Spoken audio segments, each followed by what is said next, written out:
What's up, everyone? Welcome to this day in Philly sports history for August 28th, 2024. I'm your host, Jim Montgomery. Welcome to a Wednesday edition of the podcast. Happy hump day to everyone out there. Struggling this morning, having some technical difficulties, but we'll get through it in the process of looking at ways to upgrade the production and just tighten things up here. I don't know, because of my rants I like to go on, especially when our teams lose, if I'll ever make it mainstream, but I'm going to put myself in the best position to be successful. So bear with me as we have some technical challenges over the next few months. And it could just be me. Everything could be fine on your end. But this is the fourth time I've had to start over and take it. So we'll see how it turns out.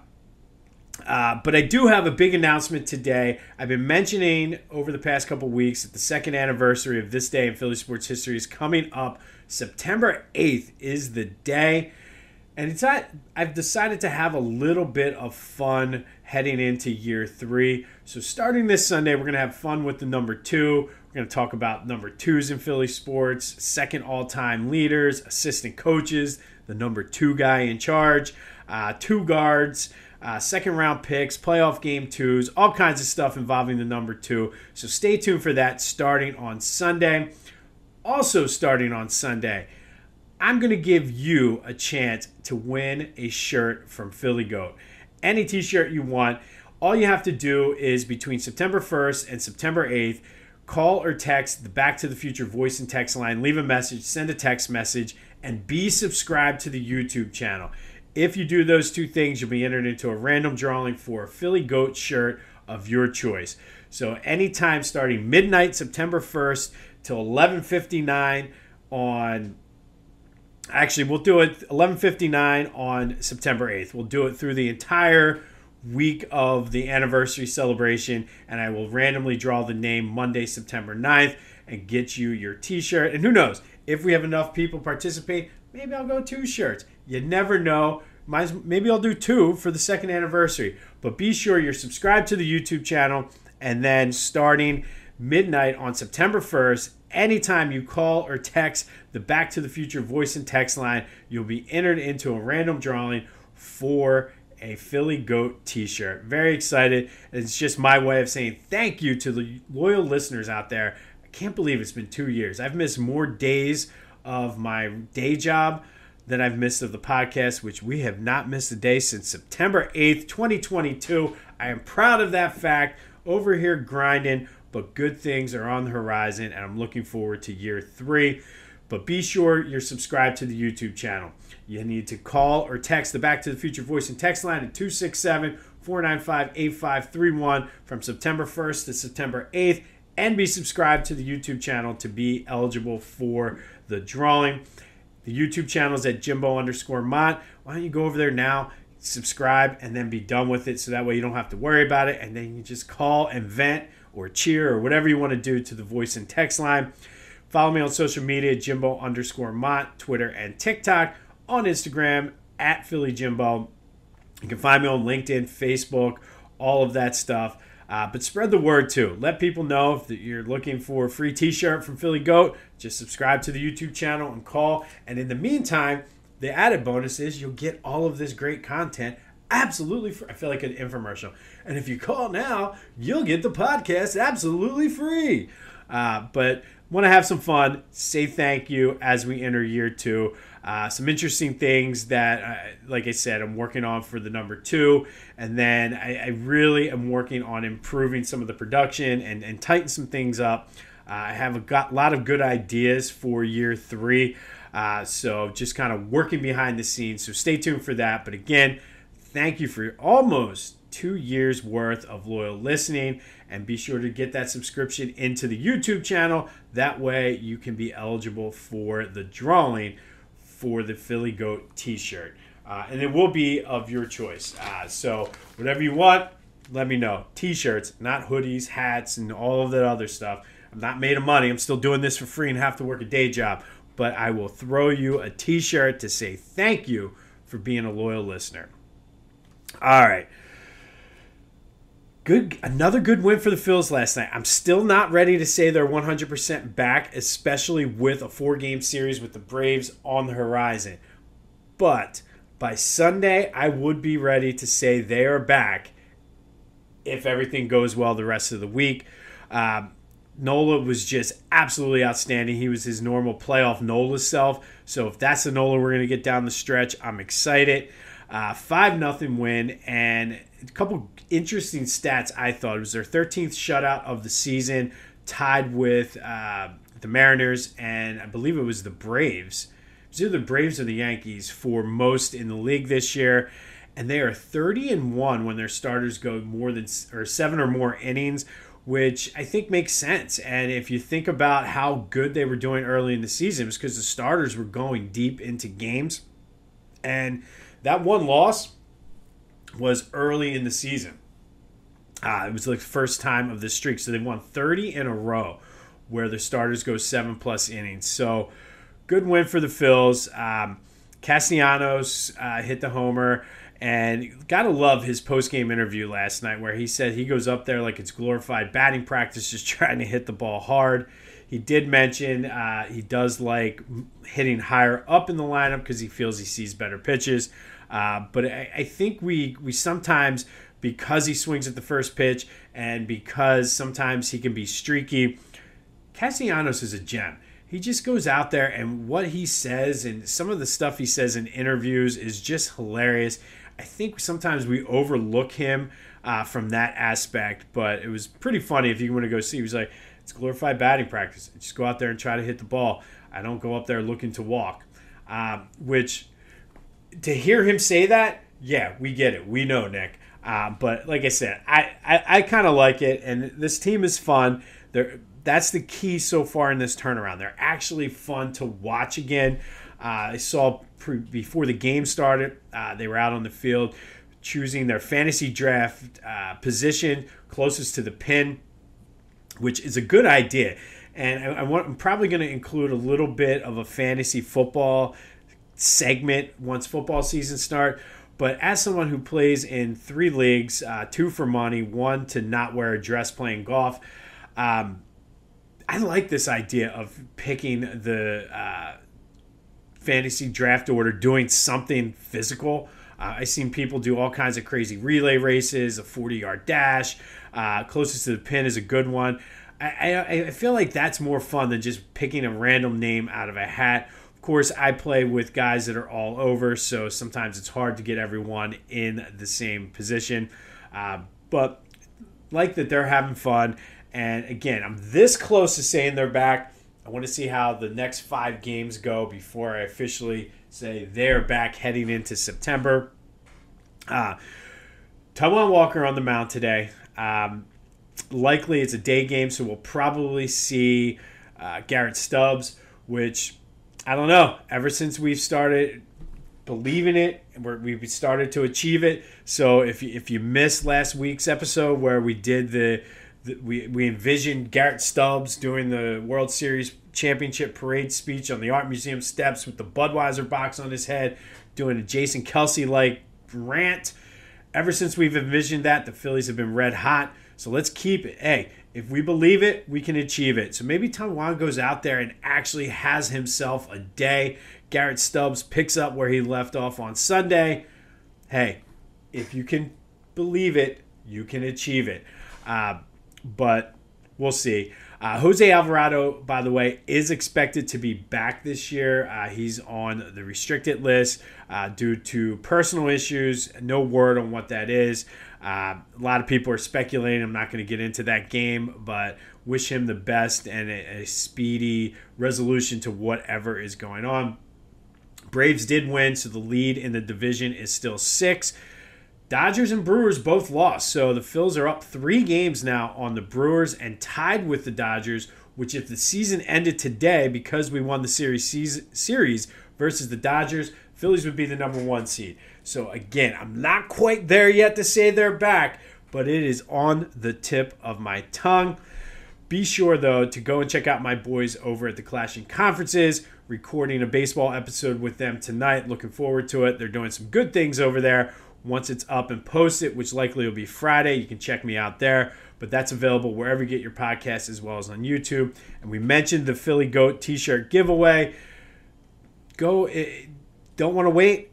Go, or you want more than one? Go to phillygoat.com now. Do some back-to-school shopping. Get ready for Eagle season. They have the Let's Go Phils shirt. I won't give it away. Just go check it out. It's hilarious. But go check them out. Then use the promo code Jim Montgomery to take 10% off your order. That's phillygoat.com. Promo code Jim Montgomery for 10% off of your order. The Union are in action tonight against Columbus, resuming their MLS schedule. Columbus is currently sitting in the 3rd seed in the East.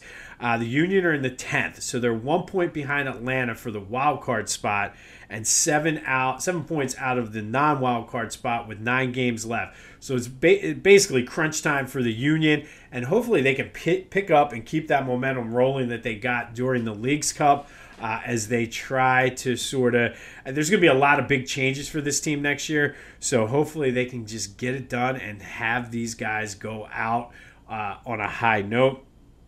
But that's tonight, 7:30 down at Subaru Park. Eagles made their cut downs. No real surprises, to be honest. Bradbury did make the team, but I really don't think that is a surprise to anyone. I don't know if Howie is still scouring the waiver wire or not. That remains to be seen.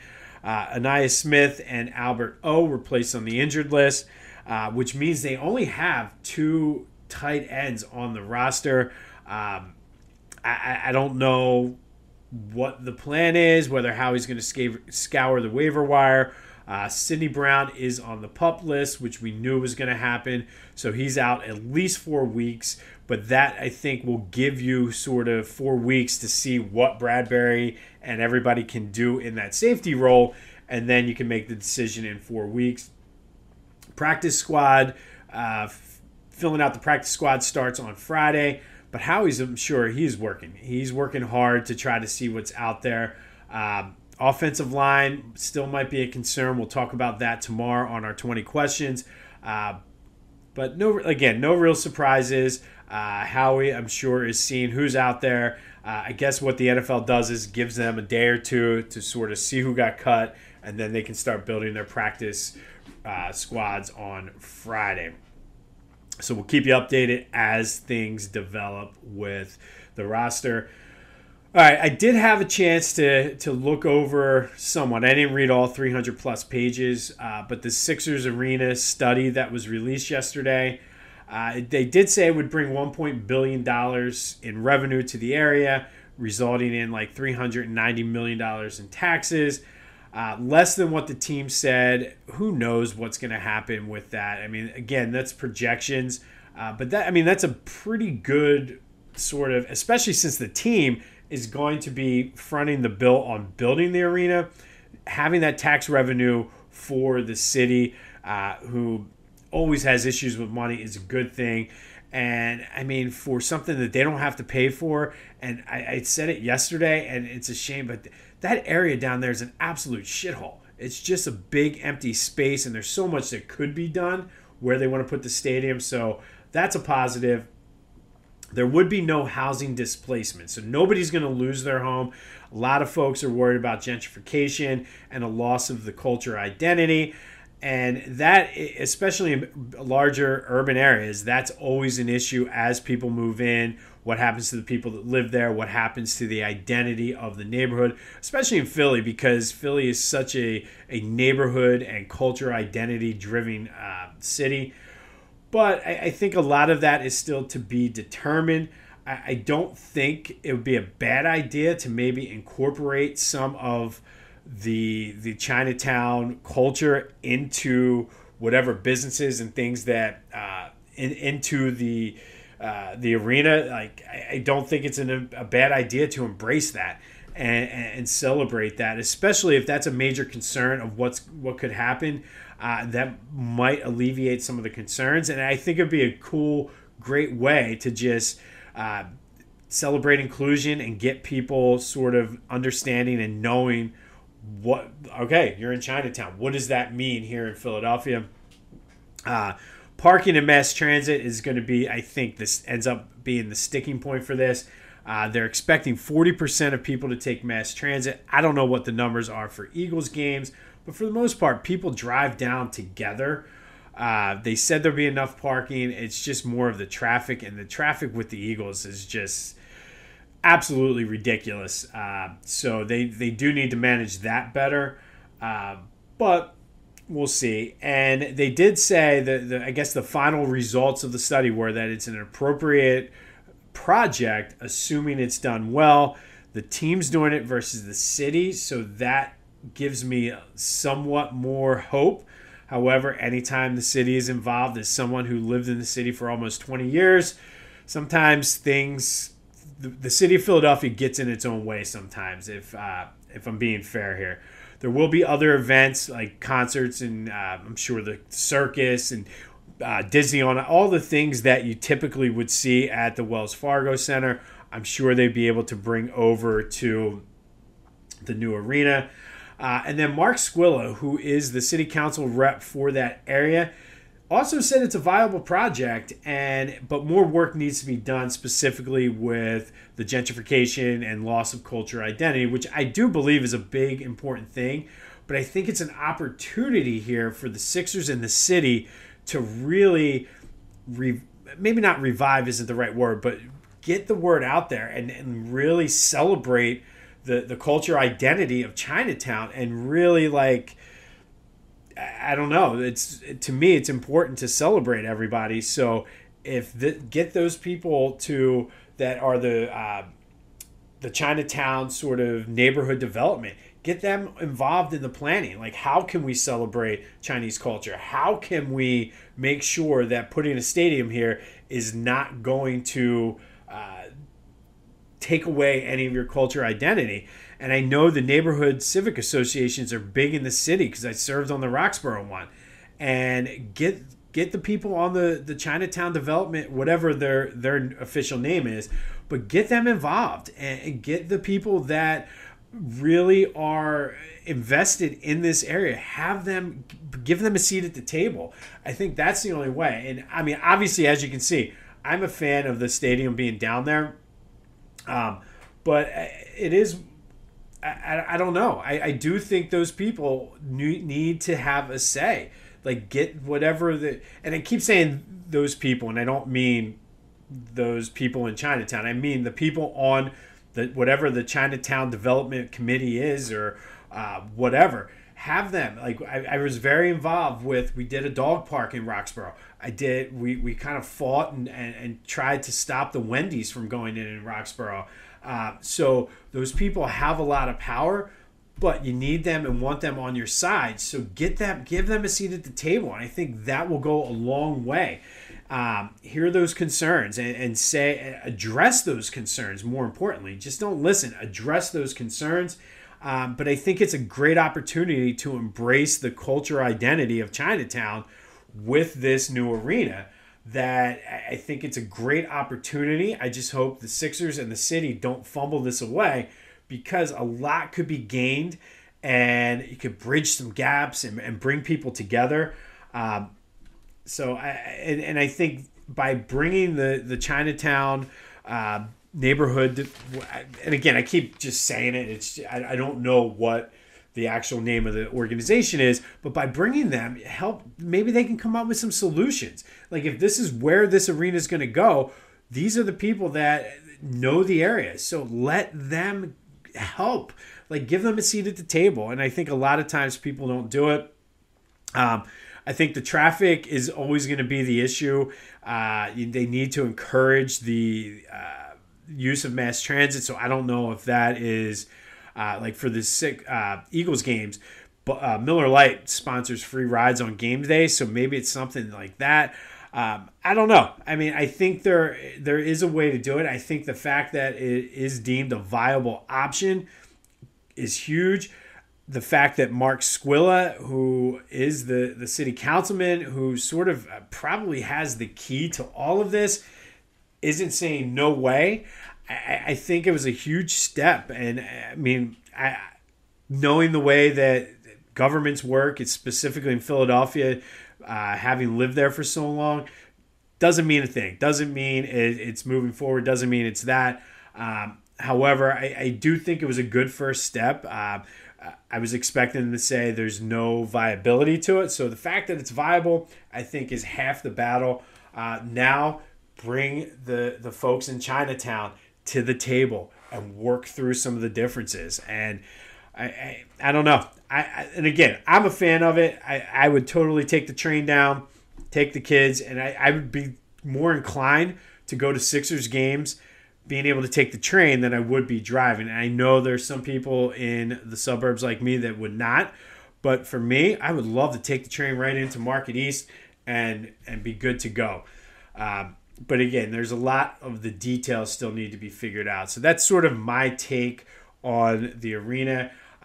If anything, if people are listening to me that are involved in this, get the people in Chinatown at the table. Give them a seat at the table. How can we celebrate the Chinatown culture? And that I think that should go a long way. Hear what they have to say. Listen to their concerns. But let me know what you think. Maybe I'm completely out of whack. Maybe you think it still should be down in South Philly. 267-495-8531. Get you into the Back to the Future voice and text line. All right, let's go back to 1971 today. And on this day in 1971, Philly split a doubleheader with the Giants. They lost Game 1 5-2, which was a rain makeup game, and then won Game 2 7-2. Rick Wise pitched a complete game, 8-hitter with 11 strikeouts that day, but went 2 for 3 at the plate with 5 RBI and 2 home runs. That was the second time that season that Rick Wise hit 2 home runs in a game.